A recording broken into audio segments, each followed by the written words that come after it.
Can you please give us a quick intro about who you are, what are you working on, and how many KubeCons you have attended so far? Yeah, sure. My name is Andrea Giardini. I am founder and lead consultant for Kunobi. This is my own company that I've built after, some years in infrastructure, some years around cloud native consulting and trainings.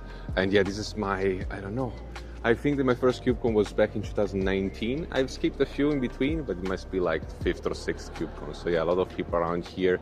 It's fun to see that every year the conference gets bigger and bigger, and there are more and more interesting projects. And it's always like, a nice event where you can meet people from all over the world and colleagues that you have the chance to see and to, and have a drink with just once a year, pretty much.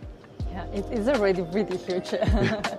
I know it's the first day, but so far, what has been your favorite moment at KubeCon? It's a good question. Yeah, I had just time a little bit to go through the project pavilion. This is the place where they show up all the open source project. There is a lot of I'm sure there is a lot going on in the AI field right now, and there are a lot of projects popping up. I feel like we still haven't found a real standard in terms of AI infrastructure. Kubernetes is adapting faster and faster to it. But there are more and more projects that have their own opinionated view around AI in the project pavilion.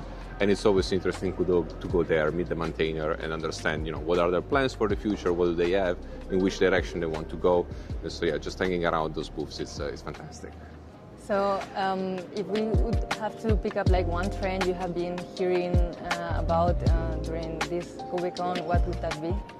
The trend right now is definitely AI, I would say. AI is a little bit everywhere. I think what is going to be more and more interesting over the past couple of years, understanding how we use AI and how much we use it. We all know, Cloud Code, ChatGPT, this large LLM. But there are many ways of using AI that are not, the standard LLM. There are different ways of using AI for good as well. And I think this is what is going to be really interesting over the past couple of years, finding out more applications of AI that are not just a large language model.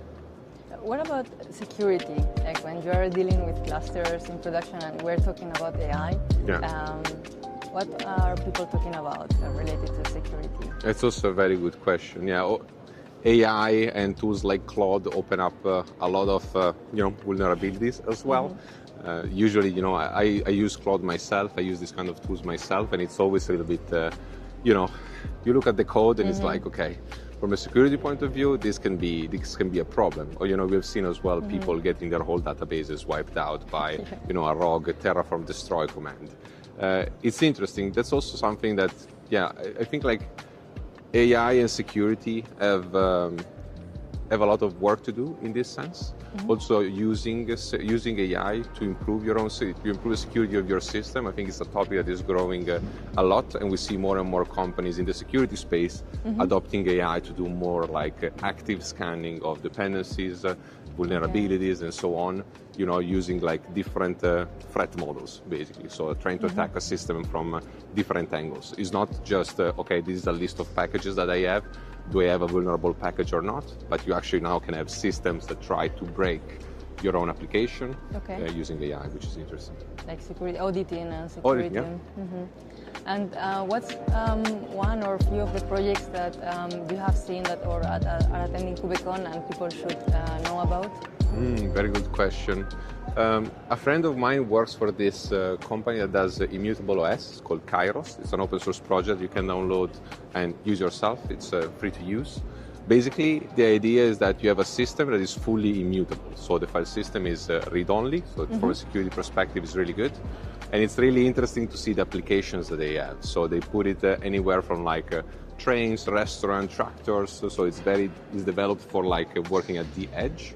And it's always interesting, it gives you an idea of how flexible Kubernetes is. How it's adaptable to very heavy, hyper-connected AI workload to, deploying it on a satellite that comes online once a day. So this difference and this really shows the adaptability of Kubernetes. Yeah, we saw today earlier a demo with a drone. Yeah, there you go. There you go. Very cool one. Yeah. If KubeCon would be finishing today, what would be the one hot take you would bring home? Well, the hot take is the hot take. I'm not sure it's so hot, but I feel like we still have a lot to figure out from the AI perspective.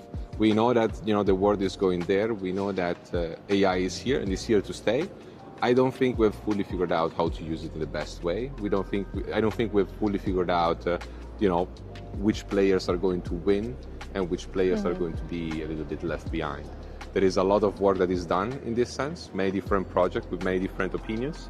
And I feel like it's going to be interesting to see in 1 year from now which one of those projects gained traction, which one instead, didn't have the right intuition.